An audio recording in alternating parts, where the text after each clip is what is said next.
Hello mga kaguro! Good evening po, magandang gabi sa inyong lahat. Kumusta po mga kaguro? Ngayon po ay nandito po ako, magbibigay po ako sa inyo ng paglilibang po ng kaunti lamang po. Sana po malibang po kayo sa aking vlog ngayon. Pagluluto pa rin po mga kaguro. So sana po ay samahan niyo po ako mga kaguro sa aking pagluluto. Sa simple ko lamang pong pagluluto, isang pagluluto ng isang pamilya mga kaguro. So andito na po ngayon ang ating lulutuin mga kaguro. Papakita ko po sa inyo.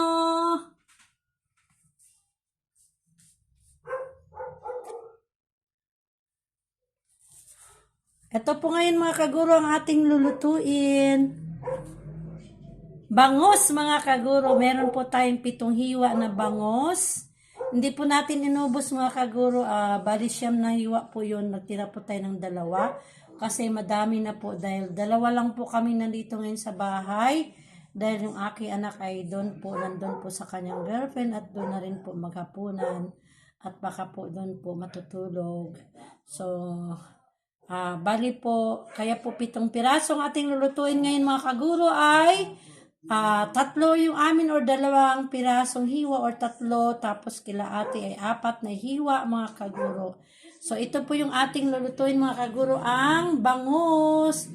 Isigang po natin mga kaguro, pero bago po natin isigang ay saglit po natin itong iprito mga kaguro dahil ang ating pamangkin na anak ni Ate Edna ay medyo hindi po kumakain or hindi kakain ng diretsong isigang lamang po na bangus. So, kailangan po iprito muna natin saglit bago po natin isigang ang ating bangus mga kaguro. So, nandito po tayo.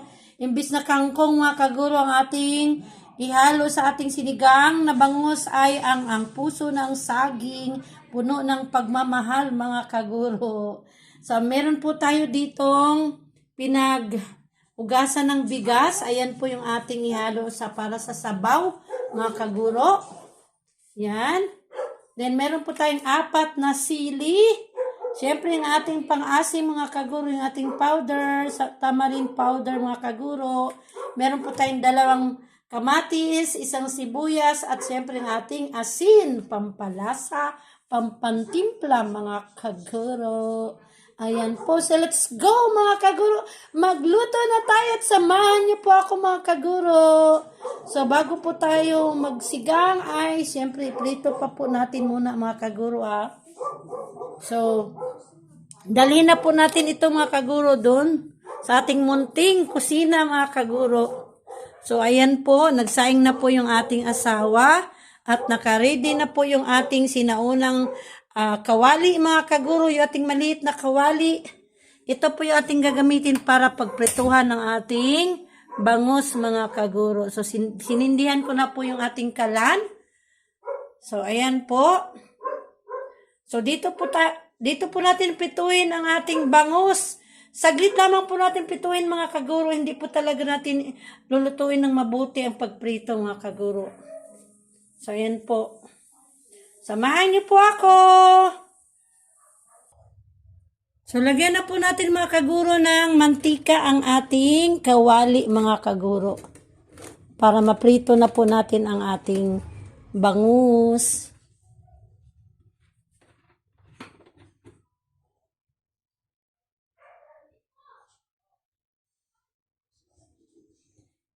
Hindi na po natin hawak-hawak ang ating cellphone mga kaguro dahil good news po, nakabili na po tayo ng lang naman po, mumurahing tripod or mumurahing cellphone holder. So, gamit ko na po ngayon, hindi ko na po hawak ang ating cellphone. So, wait lang po natin mga kaguro na uminit ang mantika. Saka natin lalagay yung ating bangus. Kunin ko lang po yung ating ito sandok.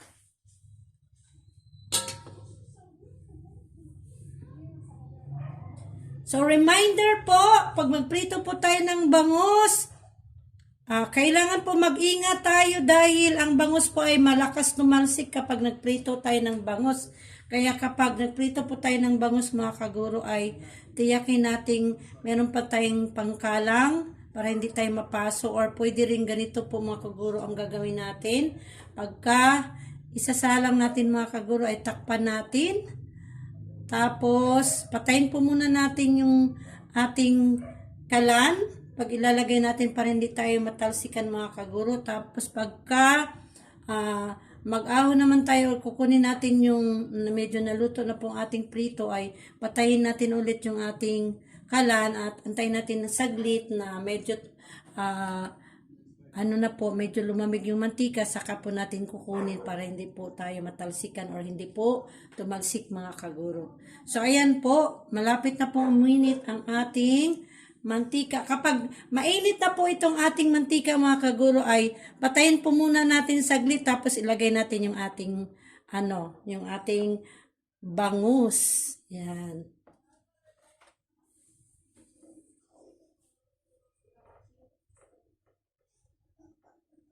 So habang nakantay tayo mga kaguro na uminit ang ating mantika dahil malapit na pong uminit, shout out po sa lahat pong mga kaguro ko, sa mga subscribers ko syempre, sa mga silent viewers, sa mga viewers ko po na laging nanonood sa akin, at sa mga bago ko pa pong viewers, sa bago ko pong subscribers, at sana po tulungan niyo po ako madagdagan pa po ang aking mga subscribers, ang aking mga viewers.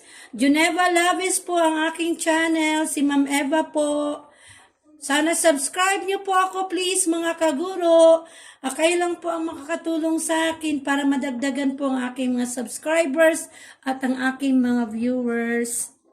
So, ayan po, mainit na po yung ating mantika. So, patayin po muna natin ang ating kalan para hindi po tayo matalsikan ng ating bangus.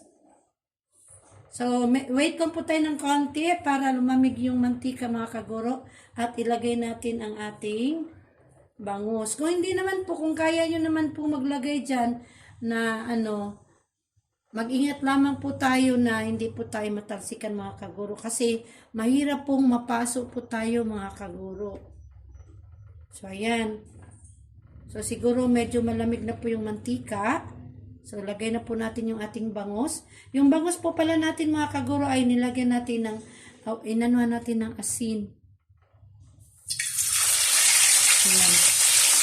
May tunog pa rin siya mga kaguro, pero hindi po siya tumalsik. Ayan. Hindi siya gaanong tumatalsik mga kaguro, mahina lang.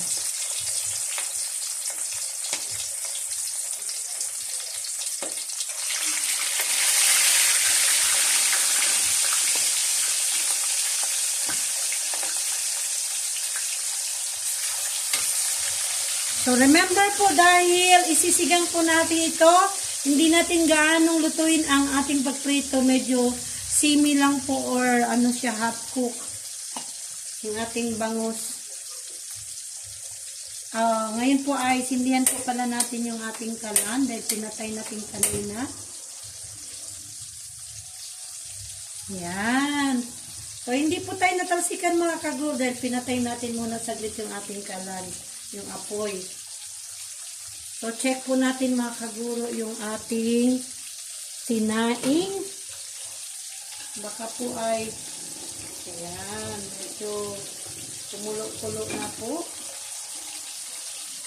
So, habang inaano natin po mga kaguro ay takpan natin syempre.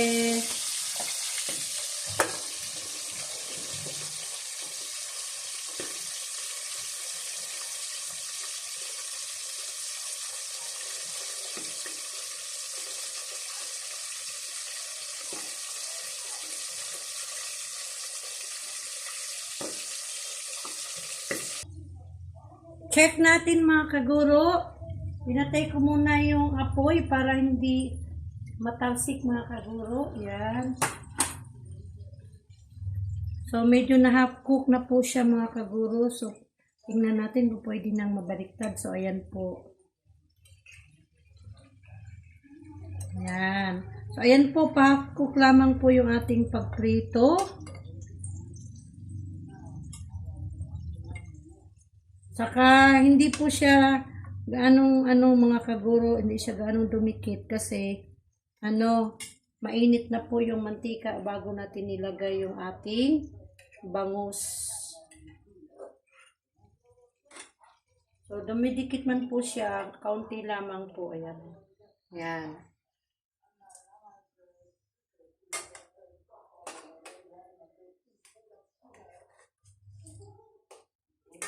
Kaya po half cook lamang po para nandun pa rin yung kanyang freshness na hindi siya ganong fried. Half cook lamang po, half fried. Ayan. So takpan po natin ulit mga kaguro dahil nabaliktad na po natin.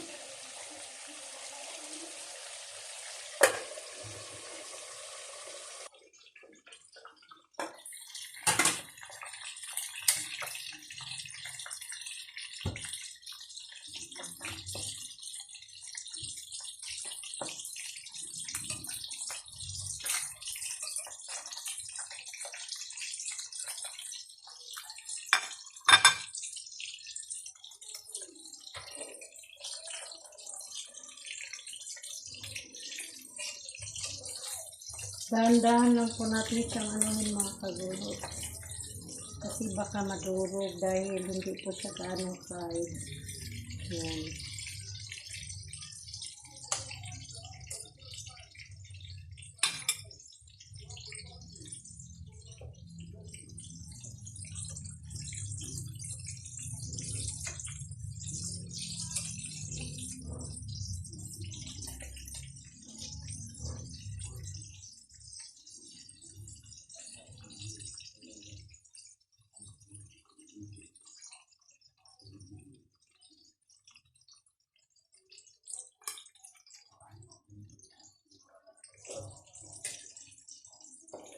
Dumikit po yung kanyang balat mga kaguro sa isang buntot.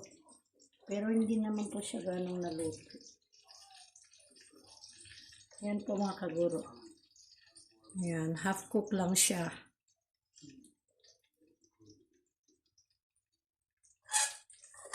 Yun, naiwan yung ibang laman.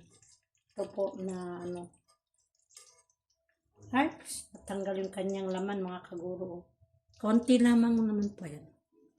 Dito sa may So lagay na po natin yung another pong So bago po natin pindutin yung paapuyin ulit yung ating kalan, lagay po muna natin itong ating bangus para hindi tayo matalsikan.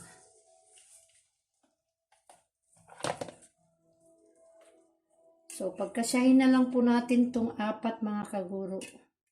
Kasi, maiwan tong isa.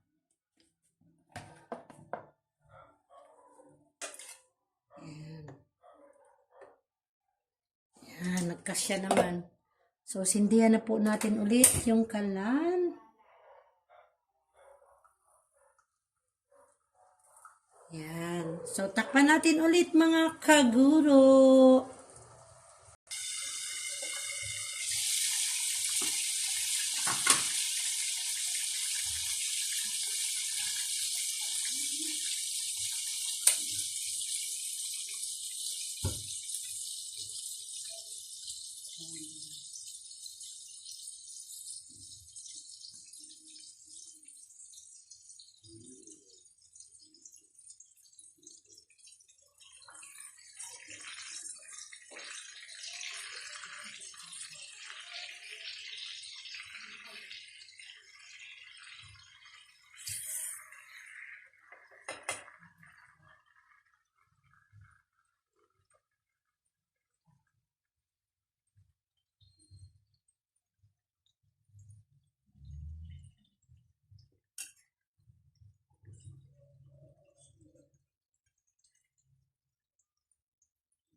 So, sindihan ulit natin mga kaguro. So, same procedure pa rin po mga kaguro. Nabaliktad na po natin at half cook lamang po siya. So, wait lang po natin na sa kabila ay medyo ma-half cook din po.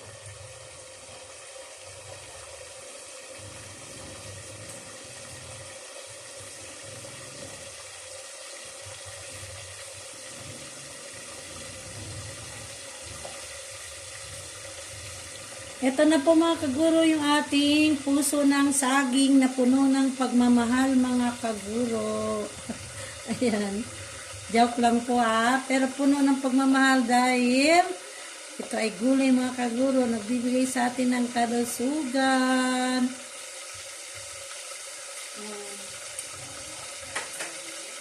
At ito naman po yung ating kamatis. Nahiwa na po. Kaso lang po, pasensya na po itong ating kamatis ay medyo nawala ng katas mga kaguro dahil nahiwa natin na hindi pa pala nahugasan. Sorry po mga kaguro. So hinugasan natin, nahiwa na kaya medyo natanggal ang kanyang katas. So ayan, hugas na po lahat po yan mga kaguro.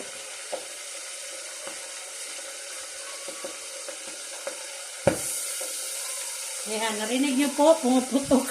Tumatalsik po yan pag walang takip. Takip po, matalsikan tayo niyan. So, balik po ako mga kaguro.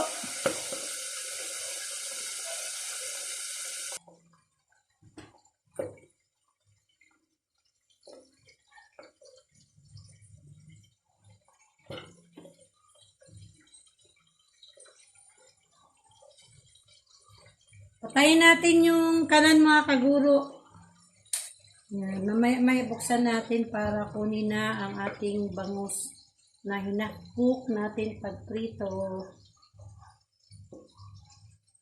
So maya na po konti dahil para may tumatalsik pa po siya mga kaguro.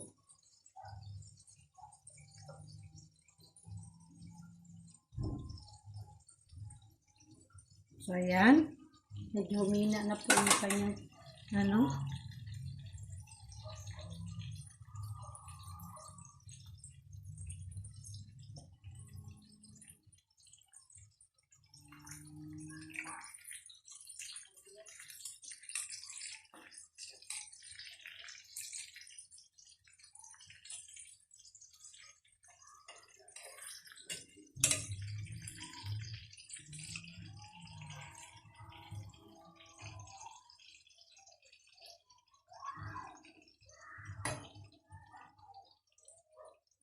Ayan na po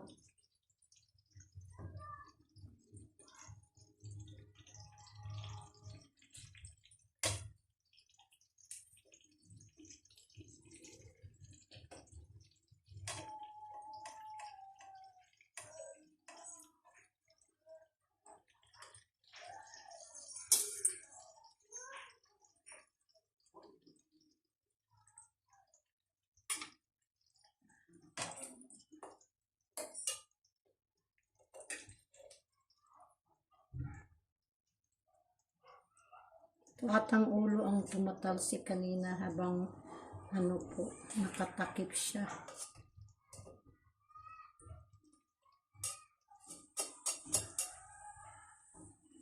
Tandahan natin yung ulo kasi parang siya.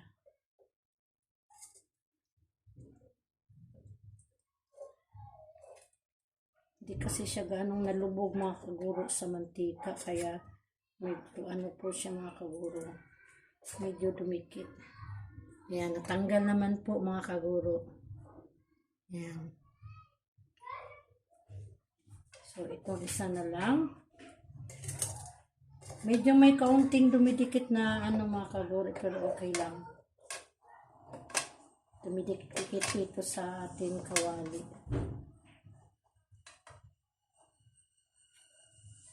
Ayan. So, tanggalin na po natin itong mga kaguro, yung ating kawali. Ilagay lang po natin dito. Sa kawali din pong gamit na. And then, ipalit natin itong ating ang ating kasirola.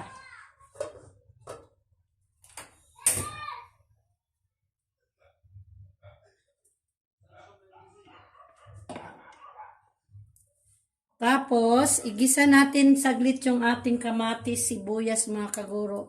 Saka natin po lagyan ng kanyang sabaw. Kunin lang po natin mga kaguro yung ating sibuyas, kamatis.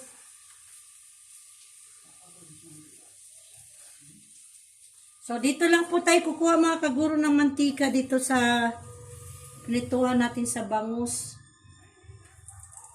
Kunti lamang po para panggisa sa ating sibuyas, kamatis. So, dahil mainit na po itong ating oil, yung ating mantika mga kaguro, dahil ito rin po yung ating ginamit sa pagprito, lagay po natin kaagad yung ating kamatis, kahit sibuyas at saka kamatis.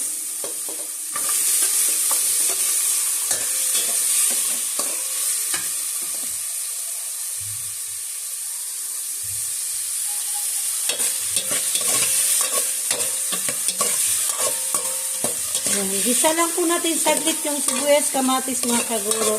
Tapos, lalagyan natin na siya ng sabaw, yung hinugasang bigas po mga kaguro na sabaw natin. Hinugasan sa bigas. Yan. So, kunin na po natin mga kaguro yung ating hinugasan sa bigas. Lagay lang po natin ulit yung ating cellphone. Yan.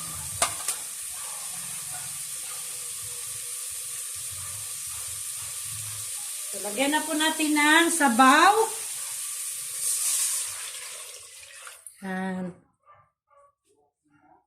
Tapos, dagdagan natin siya ng tubig. Nalaglag po mga kaguro yung ating sandok. So, dagdagan po natin siya ng fresh na tubig mga kaguro na hindi po hinugasan sa bigas. Ayan. Kung gaano kadami po yung hinugasan sa bigas mga kaguro, ganun din po kadami yung idagdag nyo pong fresh water para sa sabaw. Yan. So, pagkulo nito mga kaguro ay ilagay na po natin ang ating yung ating puso ng saging. Ihuli po natin paglagay itong ating hinafcook na bangus dahil pag iuna natin paglagay dito sa ating sa tubig po mga kaguro ay at ihuli yung ating puso ng saging ay baka po itong ating isda ay madurog. Kaya unahin natin paglagay yung ating puso ng saging. So pakuluin po muna natin mga kaguro bago natin ilagay ang ating puso ng saging. Pero lagyan po muna natin ng asin.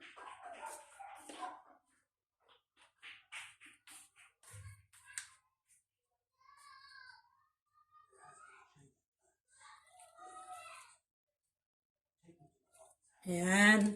So, takpan natin mga kaguro at antayin natin na kumulo yung ating sinabaw na tubig.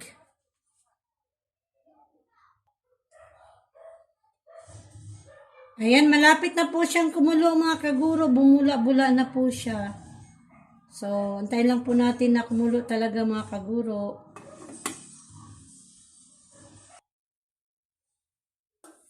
So, ayan po, kumulo na po. Pwede na natin ilagay yung ating puso ng saging. Lagay na po natin ang ating puso ng saging mga kaguro.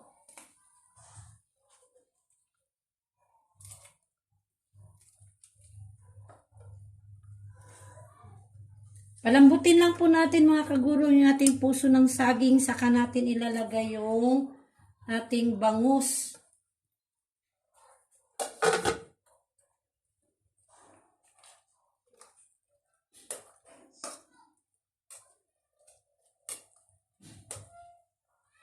Yan, nailagay na natin yung puso ng saging mga kaguro. Takpan natin ulit. At antayin natin na medyo lumambot yung ating, or lalambot yung ating puso ng saging. Saka natin ilagay yung ating, bangus. Pero bago natin ilagay yung ating bangus, ilagay na rin natin mamaya yung ating sili.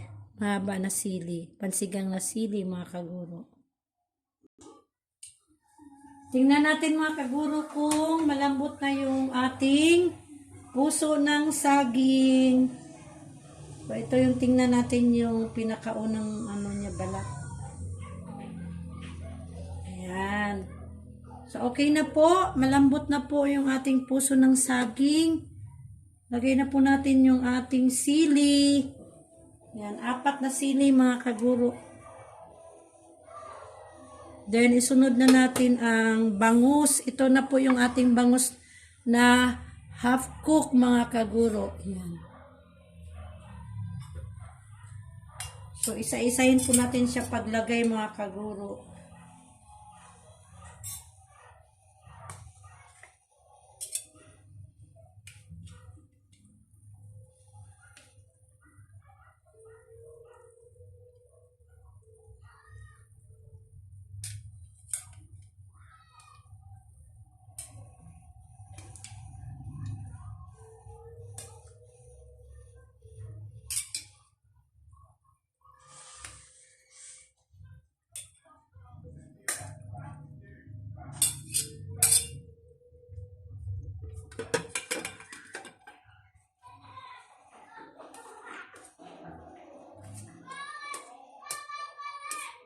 Then, lagyan na natin siya mga kaguro ng sampalok powder.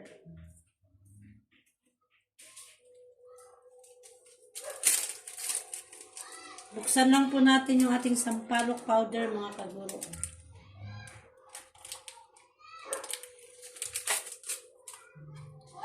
Hindi po natin iubos to mga kaguro ha. Tansya-tansya lamang po kung ano ang gusto ninyo, gaano kaasim ang gusto ninyo, yun lang din ang paglagay ninyo mga kaguro. Depende sa inyo kung gaano kaasim ang inyong gusto. So, ganun din po yung aking gagawin mga kaguro. Medyo masaya po sa labas, maingay ang mga bata kasi naglaro po sila mga kaguro kahit ano na po, maliwanag naman po sa may labas. So, tinutunaw ko lang po mga kaguro yung tamarind powder, yung sampalok powder po mga kaguro, yung pang-asim. Medyo meron pa siyang dumikit.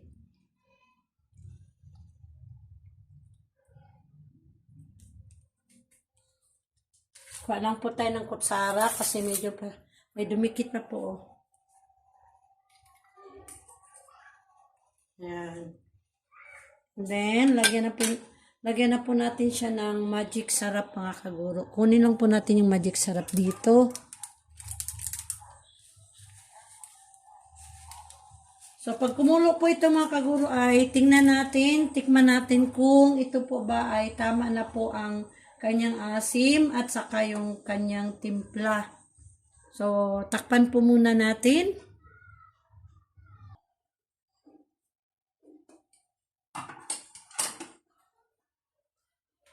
Ayan, kumulo-kulo na po mga kaguro. Ayan na po yung ating bangus. Sinigang sa puso ng saging.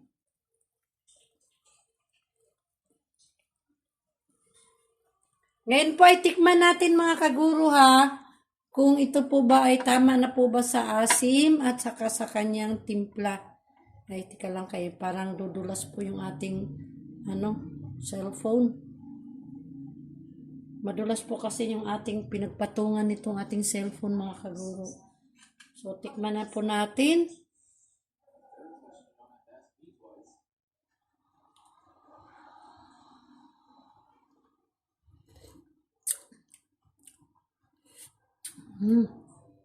Isa pa. Medyo, sa timpla ko po ay medyo kulang pa po ng konting asim kasi mas gusto ko po na medyo maasim po talaga mga kaguro. Dagdagan po natin siya ng kaunting asim mga kaguro ah.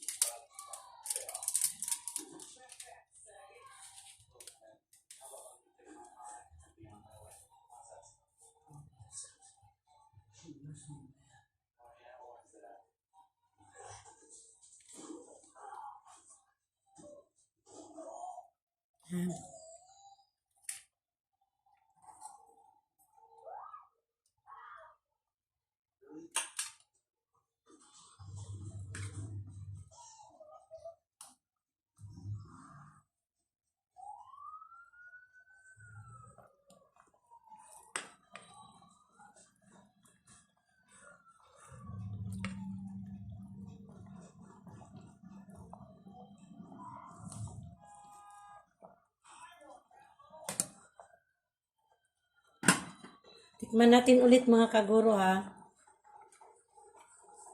Kasi gusto ko talaga yung talagang maasim siya. O, hindi lang po yung sobrang asim.